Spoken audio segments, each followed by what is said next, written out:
కిష్కింధపురి మూవీని చూసేటప్పుడు మనకు తెలిసిన భయం కాకుండా ఈ భయం వేరే లెవెల్లో చూపించారని చెప్పాలి. ఒక మూసుకుపోయిన రేడియో స్టేషన్, దాని వెనుక దాగి ఉన్న రహస్యాలు, దానికి తగ్గట్టు బీజిఎం, ఊహించని ట్విస్టులు, శక్తివంతమైన విజువల్స్ ఇవన్నీ కలిపి ఈ సినిమా థియేటర్ లో ఒక లెవెల్లో లేపుతాయని చెప్పాలి. ట్రైలర్ తో ఆడియన్స్ లో మంచి బస్ క్రియేట్ చేసిన ఈ మూవీ స్క్రీన్స్ మీద ఎలా వర్కౌట్ అయింది, ఎక్కడ హైలైట్ అయింది, ఎక్కడ కాస్త తగ్గిందో చూద్దాం రండి. ఫస్ట్ అయితే లైక్ చేసుకోండి, చేసుకున్నారు కదా. ఈ మూవీ సెట్స్ కానివ్వండి, అట్మాస్ఫియర్ కానివ్వండి, సువర్ణమాయ రేడియో స్టేషన్ వాతావరణాన్ని అద్భుతంగా డిజైన్ చేశారు చెప్పాలి. లైటింగ్, షాడోస్, హార్డ్ వర్క్ మొత్తం హర్రర్ మూడ్ ని పర్ఫెక్ట్ గా తెప్పిస్తాయి. బ్యాక్గ్రౌండ్ మ్యూజిక్ వచ్చేసి చైతన్య భరద్వాజ్ గారు ఇచ్చారని చెప్పాలి.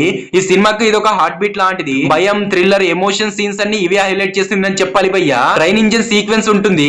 ఈ సినిమా మొత్తంలో ఇది ఒక హైలైట్ పాయింట్ అని చెప్పాలి. థియేటర్ లో ఈ సీన్స్ కోసం కేకలు వేయిస్తారు. ఈ దీంట్లో ఉండే ట్విస్టులు ఈ మూవీని ఎక్కడ కూడా బోర్ తెప్పించే విధంగా చూపించలేదు. సర్ప్రైజెస్ ఎలిమెంట్ లో ఈ సినిమా ఒక ప్రత్యేకమైన నటుడిని ఇంప్రెస్ చేసే విధానం వల్ల ఈ మూవీ గేమ్ మొత్తం చేంజ్ అవుతుంది.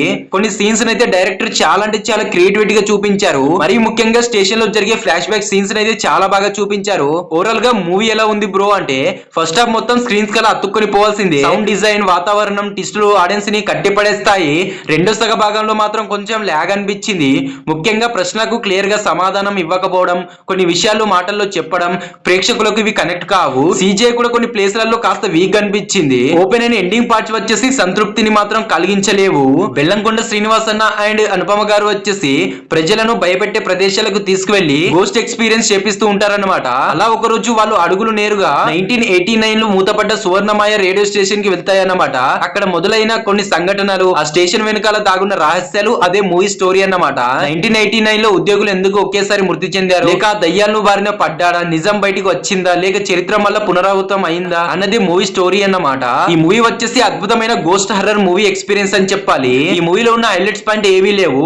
సెట్, అట్మాస్ఫియర్, ట్రైన్ సీక్వెన్స్, ట్విస్టులు, బీజిఎం, సర్ప్రైజెస్, నటుడు ఇవే ఈ మూవీకి హైలైట్స్ పాయింట్స్ అని చెప్పాలి. ఈ మూవీ మైనస్ పాయింట్స్ ఏం లేవు భయ్యా. సిజిఐ కాస్త weak points, opening and ending పూర్తి సంతృప్తి ఇవ్వకపోవడం, కొన్ని సీన్స్ మాటల్లో చెప్పుకోపోవడం అన్నదే మూవీ మైనస్ పాయింట్ అన్నమాట. మొత్తంగా ఈ మూవీపై వితౌట్ ఎక్స్పెక్టేషన్ పెట్టుకోకుండా వెళ్తే మంచి థ్రిల్లర్ అనుభవాన్ని ఇస్తుంది. హర్రర్ మూవీస్ లవర్స్ కి అయితే ఇది ఒక బెటర్ ఎక్స్పీరియన్స్ మూవీ అని చెప్పుకోవాలి. మరి ఒకవేళ మీరు మూవీ చూస్తే ఎలా ఉందో కామెంట్ చేయండి. ఇలాంటి ఇంట్రెస్టింగ్ వీడియోస్ కోసం మన ఛానల్ అయితే సబ్స్క్రైబ్ చేసుకొని పెట్టుకోండి.